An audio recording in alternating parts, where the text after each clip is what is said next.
یہ جو میں درود شریف پڑھتا ہوں نا، اس کو درود اویسیہ کہا جاتا ہے۔ اللہم صلی علی محمد و آلہ و اطرتہ بعدد کل معلوم لک۔ درود اویسیہ حضرت اویس کرنی کے ساتھ نسبت ہے اس کی۔ حضرت اویس کرنی وہ فرما بردار بیٹے تھے جو 2 دفعہ گئے، لیکن ماں کی اطاعت میں ملاقات نہیں ہو سکی جس طرح ماں نے حکم دیا تھا، تو واپس آ گئے۔ زندگی میں نہیں ہو سکا اس طریقے سے۔ تو جغرافیکل ڈسٹینسز کو ختم کرنے کے لیے، یہ میری تعبیر ہے، میں اپنے طور پر سمجھتا ہوں چیزوں کو۔ تو میری بچپن سے میری والدہ بھی یہی پڑھا کرتی تھیں، اور میری والدہ کے جو یعنی میرے نانا ابو شاہ جی ہمارے، وہ بھی یہی پڑھا کرتے تھے۔ فیصل آباد کے صوفی برکت صاحب بھی درود اویسیہ پڑھتے ہیں۔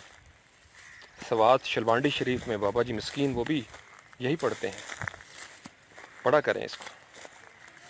اس کا فوری امپیکٹ جو ہوتا ہے کہ بچے آپ کے دیوانے ہو جاتے ہیں۔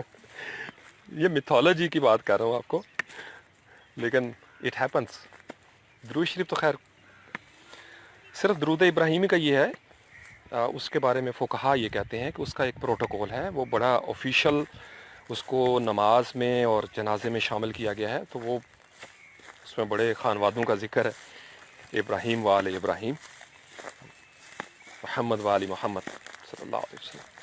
تو اس لیے اس کے لیے جو عشاق ہیں عارفان حق، وہ کہتے ہیں کہ آپ قبلہ رخ ہوں، باوضو ہوں، اور تشہد کی حالت میں بیٹھے ہوں، ادب کے ساتھ، یکسوئی کے ساتھ۔ وہ اس لیے زیادہ تر جو بزرگ میں نے پڑھا ہے، ویسے اس کے خلاف بھی بولا جاتا ہے، کچھ لوگ کہتے ہیں کہ نہیں ایسی کوئی بات نہیں، کیونکہ یہ ساری پابندیاں انسان خود سے بناتا ہے، لیکن بزرگوں کے تجربات ہیں، اور میں اس پہ بلیو کرتا ہوں، چونکہ میں نے کر کے دیکھا ہے۔ تو میرا دل کرتا ہے کہ جب میں وضو میں ہوں اور جائے نماز پہ ہوں، قبلہ رخ بھی ہوں، تو پھر میں زیادہ تر درود ابراہیمی پڑھتا ہوں۔ اس کو کہا ہی درود ابراہیمی جاتا ہے، چونکہ اللہم صلی علی محمد وعلی آل محمد، یہ پہلا حصہ ہے اس کا، کہ اللہ آپ درود بھیجیے محمد و آل محمد پر، کما صلیت علی ابراہیم وعلی آل ابراہیم، جیسے کہ آپ نے درود بھیجا۔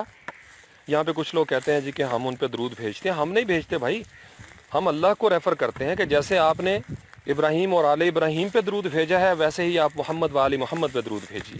اللہ کو ہم کہہ رہے ہیں۔ پھر اللہم بارک، برکتوں کی بات ہو رہی ہے، علی محمد و علی آل محمد صلی اللہ علیہ وسلم، محمد و آل محمد پہ برکتیں نازل کیجیے۔ بارک، یہ بارہ کا لفظ بڑا خوبصورت ہے، کبھی اس پہ بات کروں گا صرف برکت کے اوپر، ایک دفعہ پہلے بھی بات کی تھی میں نے یوٹیوب چینل پہ بھی۔ اللہم بارک علی محمد وعلی آل محمد کما بارکتا، جیسا کہ آپ نے برکتیں نازل کی، علی ابراہیم وعلی آل ابراہیم انک حمید مجید۔ پھر اللہ تعالیٰ کی بزرگی کا ذکر ہے۔ تو درود ابراہیمی جیسے جنازے میں ہم تھوڑا سا شارٹ فارم کر کے بھی پڑھتے ہیں، کما صلیت وسلمت وبارکت ورحمت وترحمت، اس طرح کر کے، لیکن درود اویسیہ جو میں پڑھتا ہوں، میرا چونکہ میری گٹی میں شامل ہے، مجھے بہت سارے درود یاد ہیں، اور میں درود بنیادی طور پر الفاظ ہیں جو آپ ادا کرتے ہیں۔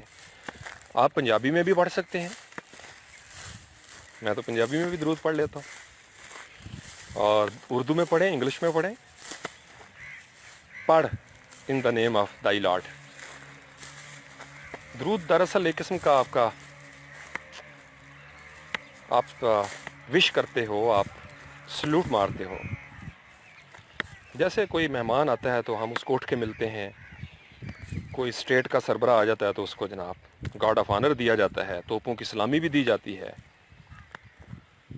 تو یہ تو اتنی عظیم ہستی، عظیم کا لفظ بھی لگاتے ہوئے میں سوچ میں پڑ جاتا ہوں۔